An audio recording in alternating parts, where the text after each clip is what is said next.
Antes de comparecer como acusados frente a un tribunal revolucionario a partir del 29 de marzo de 1962, los 1.181 mercenarios pagados por Estados Unidos que invadieron Cuba el 17 de abril de 1961 creían que su aventura sería un paseo y el pueblo los recibiría con los brazos abiertos.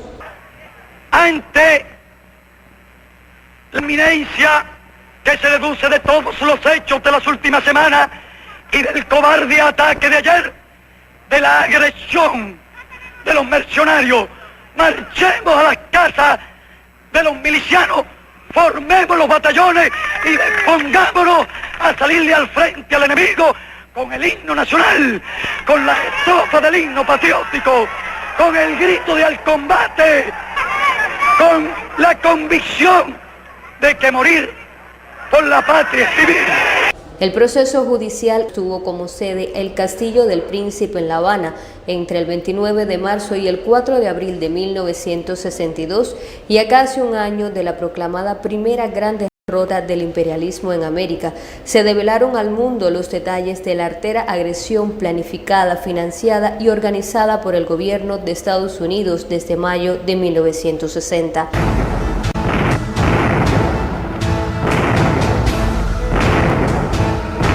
El tribunal dictó sentencia contra los mercenarios capturados, a quienes se le condenó a pagar altas indemnizaciones y como penas subsidiarias hasta 30 años de cárcel, así como la pérdida de la ciudadanía cubana por su delito de traición a la patria.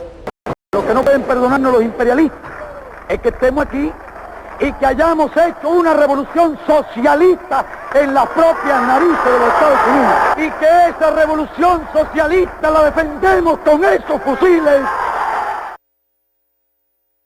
Hoy abordamos un tema del que pocos conocen, como anunciamos en nuestra portada.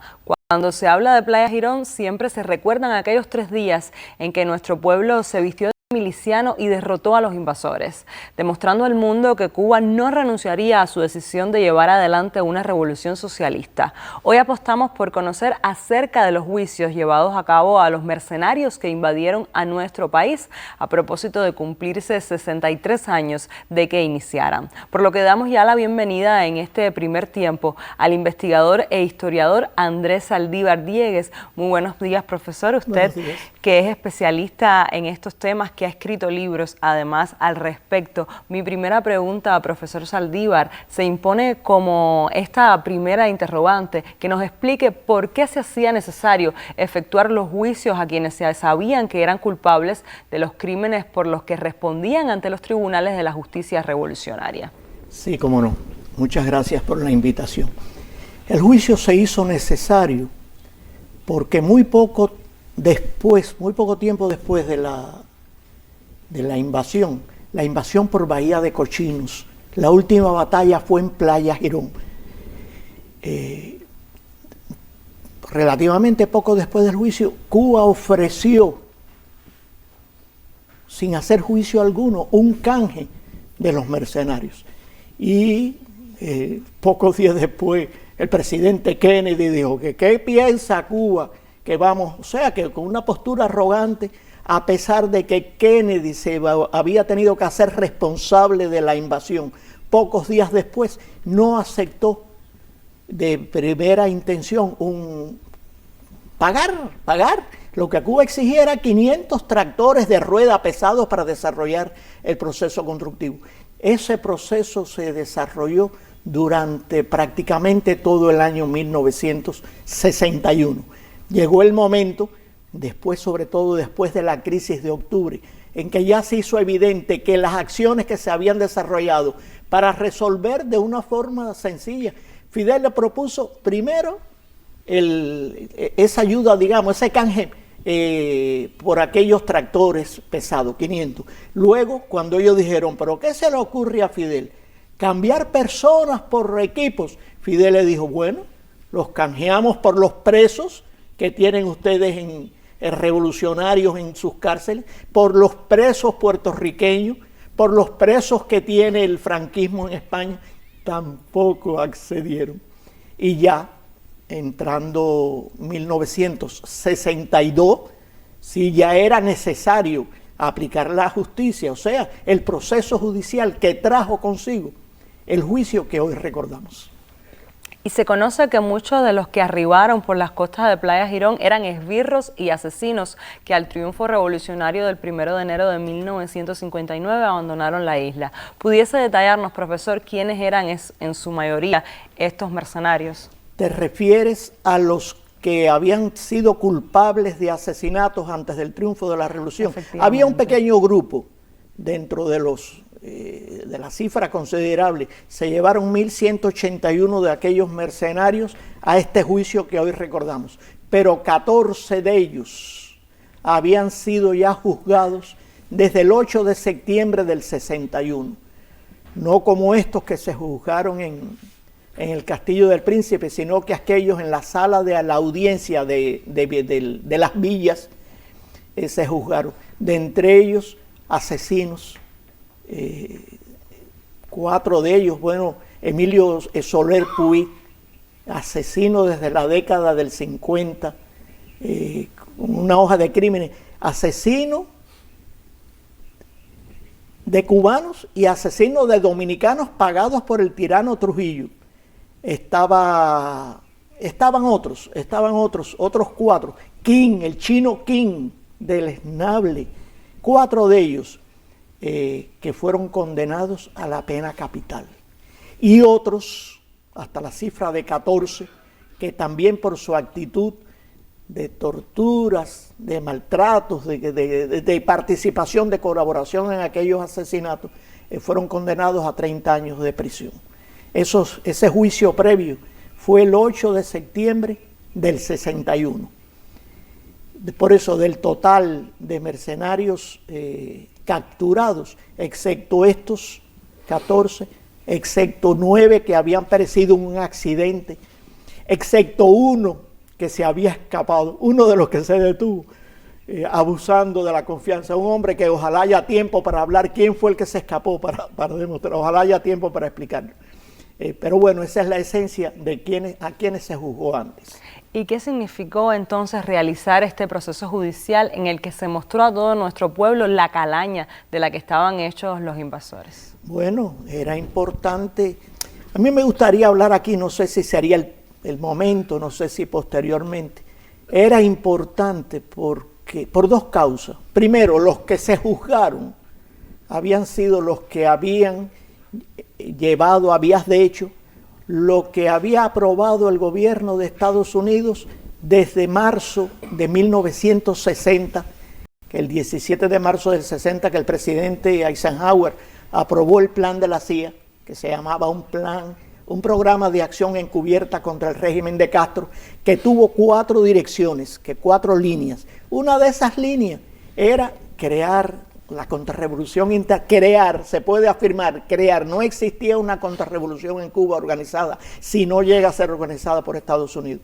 El plan era en las montañas y en las ciudades organizaciones contrarrevolucionarias, en las montañas bandidos, y entrenar en el exterior un grupo de líderes paramilitares. Ese era el plan. En el fondo la guerra económica. Por eso cuando se aprobó este plan, Lester Mallory hizo el memo aquel que tanto repetimos, que era que el hambre y las necesidades impulsaran al pueblo a respaldar aquel proceso.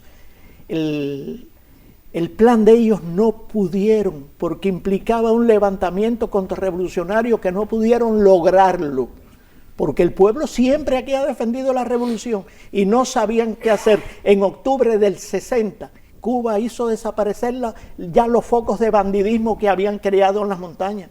Los que se estaban entrenando en el exterior como líderes paramilitares, en Retajuleo, en Guatemala y en otros lugares, no tenían que hacer, ya no se podían infiltrar a dirigir contrarrevolucionarios porque no existían.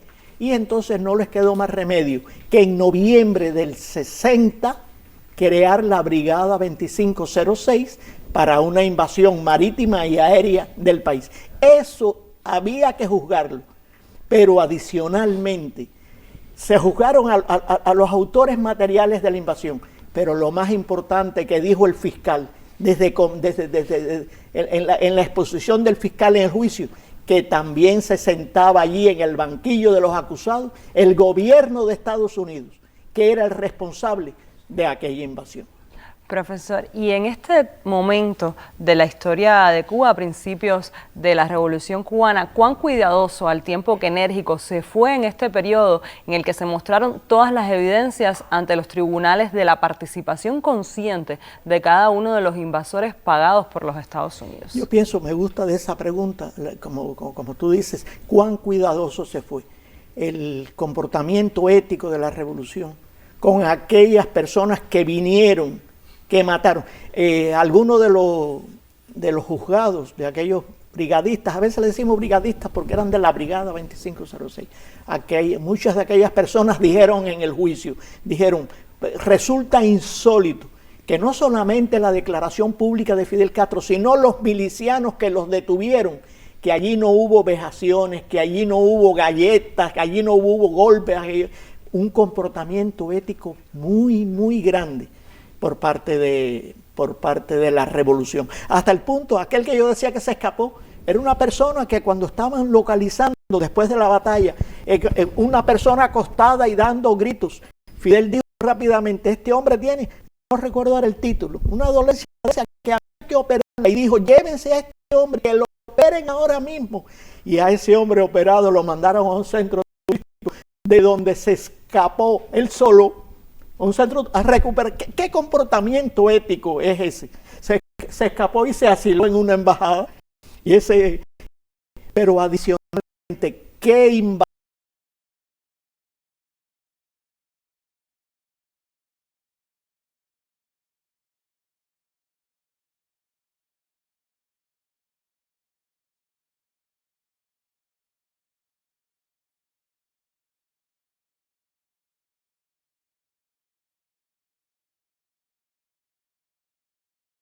tuvieron que reconocer?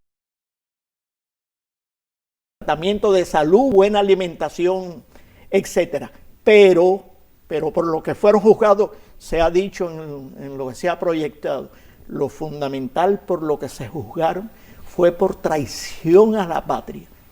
Y si quieres una pena tan dura para cualquier persona, y es que te priven de la ciudadanía de tu país, que todos los derechos, que fue la sanción más severa, aparte de la indemnización, y si no la sufragaban, entonces pena en prisión. Se decía, Fidel dijo mucho, las personas decían, no se van a fusilar a 1000 y pico de personas, pero había un reclamo de fusilamiento, y ante el mundo Fidel decía, la grandeza de la revolución está precisamente en el trato que hemos dado a estas personas y el comportamiento que hemos tenido y la severidad de la pena que hemos impuesto.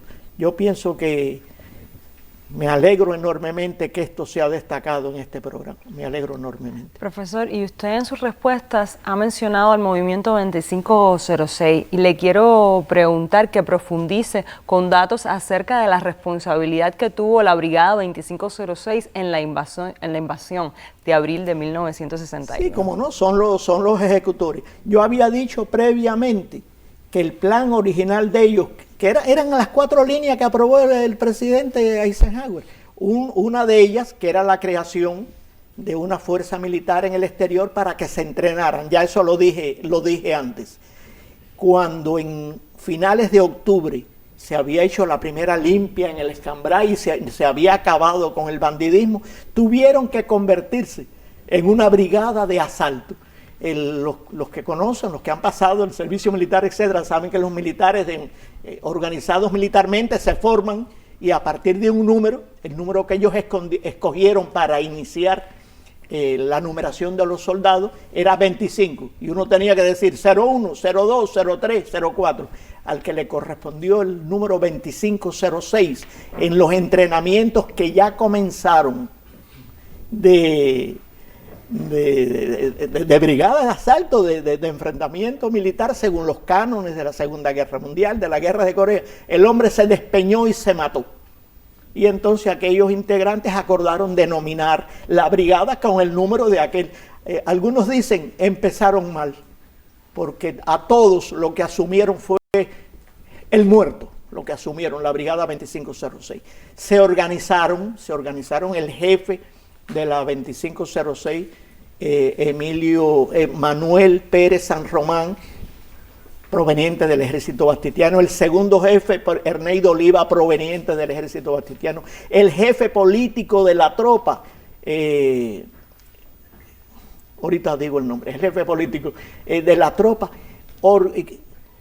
desertor, se había incorporado a la lucha en la Sierra Maestra, y no en la Sierra Maestra, a finales de diciembre del Artime, Manuel Artime, el Teatro Manuel Artime de Miami lo recuerda mucho, el jefe político de aquella tropa.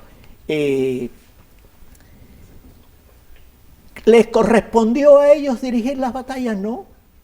Todo. El Frente Revolucionario Democrático, que era el que daba la cara, que era quien estaban dirigiendo esto, que eran contrarrevolucionarios seleccionados aquí en el país, no podía opinar acerca de las acciones militares que se iban a hacer.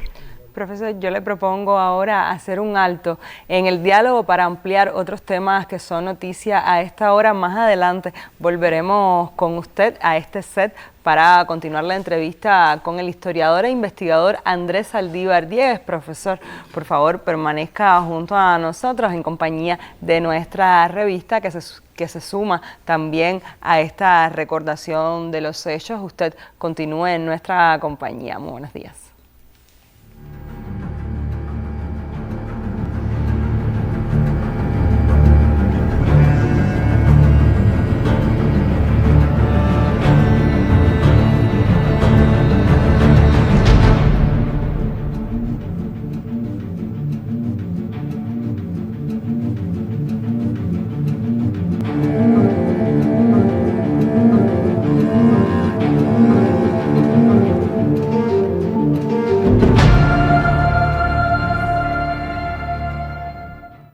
La detención fue a las 4 de la mañana.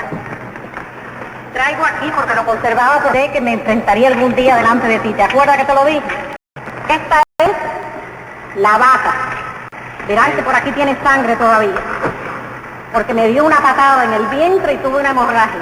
Como me tuve que fajar con ellos para que no realizaran eso, me partieron 2 vértebras. ¿Te acuerdas? Los hombres más valientes del mundo. Los valientes de Jacqueline. El gobierno norteamericano acepta recogerlos a cambio de pagar a Cuba una indemnización de $62 millones. Porque lo que no pueden perdonarnos los imperialistas es que estemos aquí y que hayamos hecho una revolución socialista en las propias narices de los Estados Unidos y que esa revolución socialista la defendemos con esos fusiles